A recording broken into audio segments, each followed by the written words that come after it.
Hello and welcome to this lecture. This is Professor Anupam Sharma, Head Department of Political Science and Human Rights, Indira Gandhi National Tribal Central University, Amarkantak, Madhya Pradesh. Friends, today I have my presentation on scientific management. Scientific management is one of the most important approach of public administration. It refers to application of scientific management practices and it aims replacement of traditional approaches, traditional techniques regarding solving the problems of management of the organizations. Basically, this scientific management approach originated when the traditional management techniques were not able to provide the solutions of the problems or the challenges. These challenges were different in nature. Different in the sense that the scenario which has changed with the industrial revolution, industrial process across the globe. The nature of organizations have been changing and the challenges, they were also in the different form, or there was a different trend of these challenges, but the existing approaches or existing techniques could not provide the solution, or we can say could not help in solving the problems those emerged during this process. It was the beginning of 20th century when it was realized by the scholars that how these challenges can be solved, how the solution can be provided to these challenges. Basically, the scientific management is associated with F.W. Taylor, but before F.W. Taylor, L.D. Brandeis was the first one who used this term, scientific management. But F.W. Taylor was the first to give an adequate, we can say complete explanation of scientific management, and he is regarded as father of scientific management. Now the point is, what were the main aim or objective of scientific management? With the, we can say, what were the main objective, why this scientific approach came into practice, or the why the management techniques which were based on the science could replace the traditional approaches. The first and the most important was the how the production can be improved, or how increased production can be done. So that was the main objective or main aim of the scientific management, and by the use of standard tools and techniques, this production can be improved. Second thing was that how the quality of the production be improved. It can be improved by the scientific research and quality control management techniques. So these were the aim of scientific management, and next one was the cost reduction. Then how the cost of the production can be reduced. If the cost will be reduced, automatically the owner will be benefited, and if owner will be benefited in the form of incentives, ultimately the workers will be benefited. So that was the main we can say aim of this approach. Then cost reduction by rational planning and as well as we can say cost control techniques. These techniques, how these techniques can help in the cost reduction, and they can improve the quality of the production. And side by side the incentives.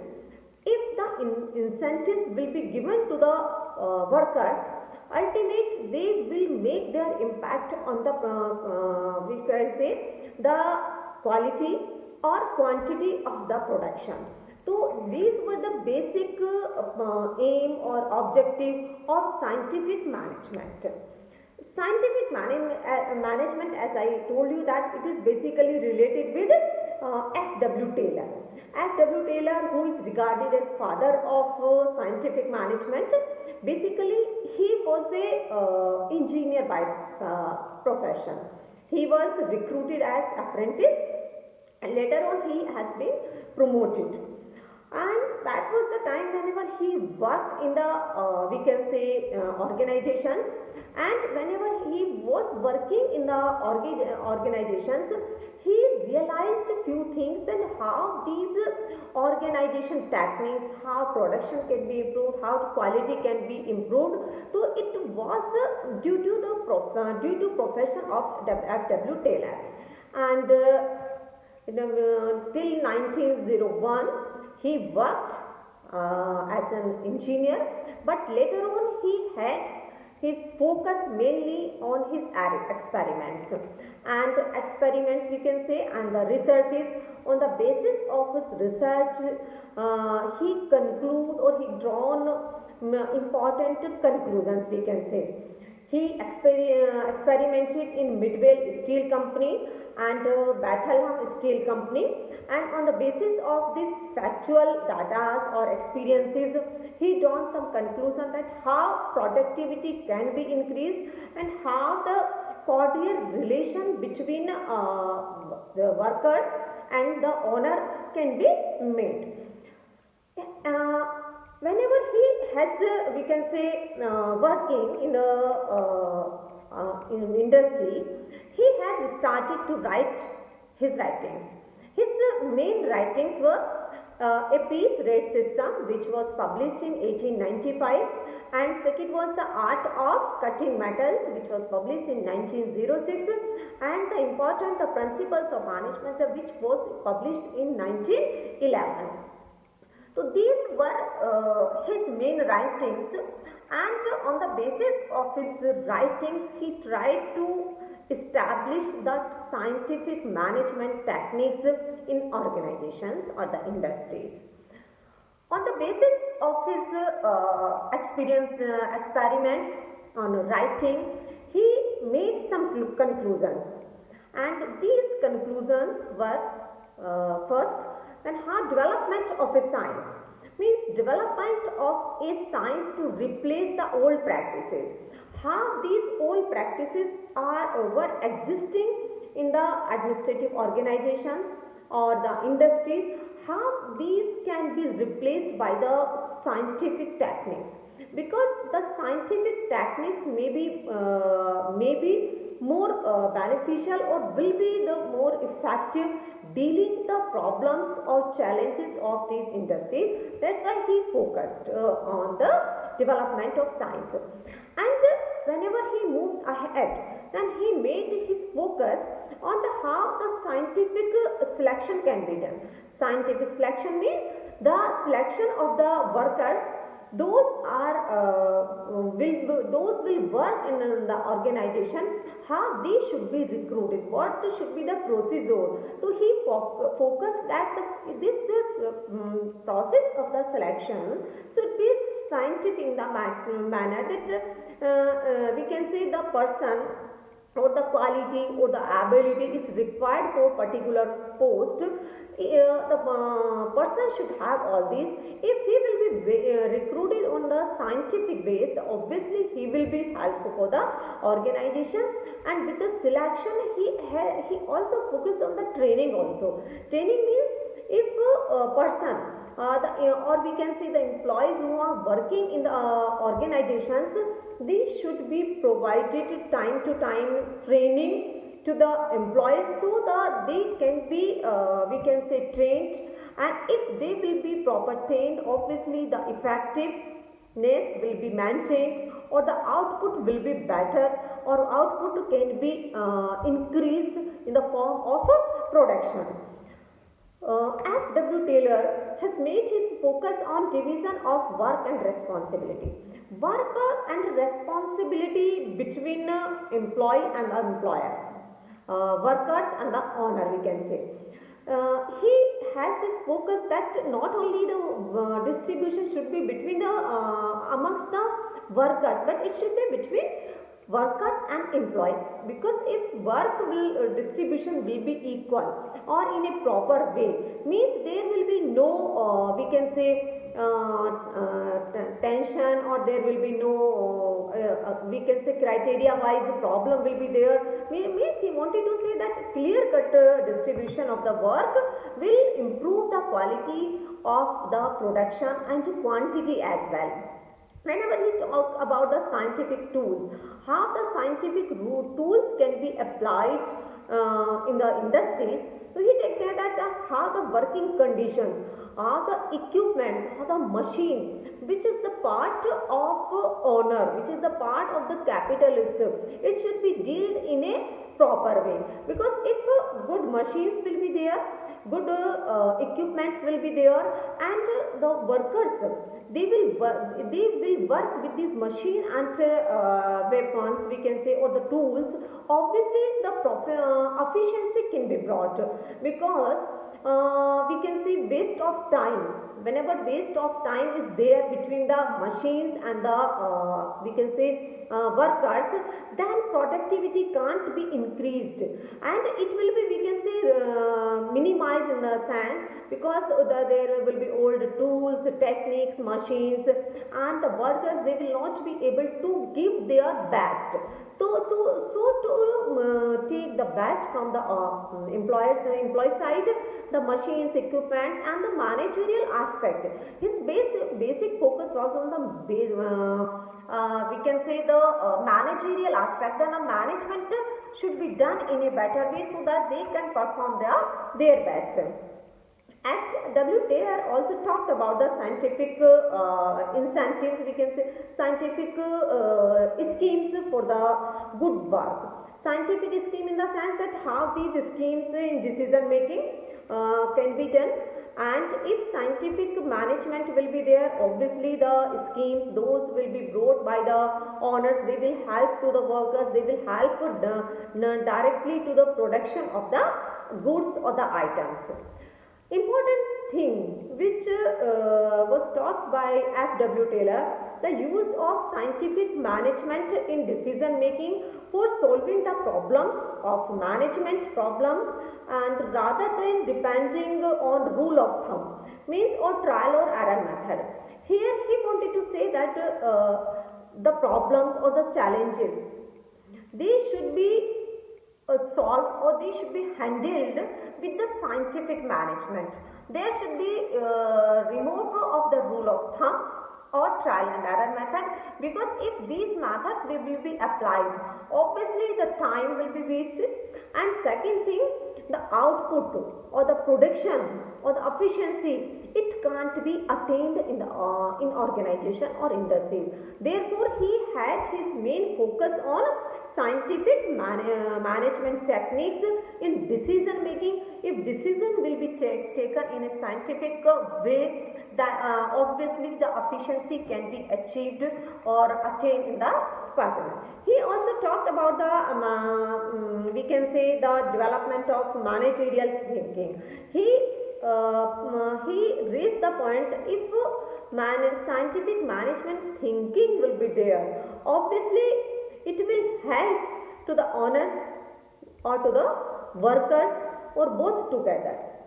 So with all these points which were raised, or we can say F.W. Taylor contributed through his writings or experiences. He made very important experiments in both the companies, and these experiments were carried out with the in a scientific manner, and that's why the results or the conclusions drawn by F.W. Taylor were very much important from not only that time but even today also, because that was the time whenever the public administration as an independent discipline was trying to establish its own techniques, and in other words we can say the public administration as a discipline, like authors or practitioners or those were working in the organizations, they were trying to incorporate the method or approaches of public administration. So the scientific management technique is very important and very much relevant, not only in the subject of public administration but in the other field also, as discussed by W. Taylor and other scholars. If I conclude the essence of Taylorism, I can say that he made the point that every job can be improved by the study and application of scientific method. He mentioned the point, if there is any problem in the production or in quality, in time management, he put the point that everything can be improved if scientific techniques are you can say applied there. If the organizer or the owner or the employer, they are using the techniques, obviously the production and the efficiency will be improved. Efficient operation is also required. He talked about the all efficient operation, that how operation can be done in the organization or the industries, and he also mentioned the point that the same principles can be applied with equal force to all social activities. Why he did say like this? Because a number of principles are applied in all types of organization. If these nature of these organization are more or less same, then these principles can be applied, and these with the application of these tools or we can say techniques, obviously the better results will come out. So these were the basically the Taylorism essence, what he made points and how he conducted his research for a long time after leaving his job. So that is all this what is. And my next point is that not obviously F.W. Taylor made a good contribution in the field of scientific management, but there are some other work or notable work which were done by other scholars, and these, or we can call them the members of this school. They were Fayol and Gulick and Urve. These scholars basically wanted to make suggestions for the proper management and physical improvement of an organization. They somehow they were different with each other, but they agreed that management of an organization shall be brought under scientific management. On some grounds they have their different opinion, but ultimate or the main objective of all of them was then how the organization shall be brought under the scientific management, and this approach obviously whenever will be applied, so obviously then the output in the form of production, quality improvement, good relation or a cordial relation between owner and employee, and next more important thing, then how the production can be can be done in an efficient manner, all will be there. But if we analyze scientific management approach, it is criticized on certain grounds. We can say when the scientific management approach was originated, the circumstances were different, and that time the focus was on how the problems can be solved, how the challenges can be handled. So that time was coming in organizations on administration. But still on certain grounds scientific management approach is criticized. First, that human aspect was neglected. In the we can say Taylorian approach and other scholars who made contribution in scientific management, they had their more and more focus on production, quality improvement and efficiency. all were there, but the worker, they were not considered as a human being. They were just you can say just like a machine. And whenever we talk about the human being are not machine. They have emotions, they have their own we can say feelings. If they have feelings and emotions, so their feelings and emotions can't be neglected, and if these are neglected, so obviously production can be improved, but it will not be a perfect technique from this point of view. And maximum production, that W. Taylor and his followers, they talked about the production, but production is not only the objective or goal of organizations. The people, those are working there, they should be considered. Their psychological or social environment should be considered, and from that point of view, their all our development needed to be considered by the owner. Production, the maximum production can be done on the cost of employee, the workers. So it was one type of exploitation of worker.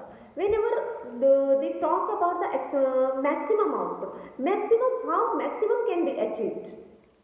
Yes, machines are there, equipments are there, but workers are not machine, and weapons, they have their feelings, they have their own limitations. So therefore, this approach is not perfect in itself, and we can say on last point which I would like to raise here, that no scope for initiatives. Whatever techniques or tools and standards have been standardized by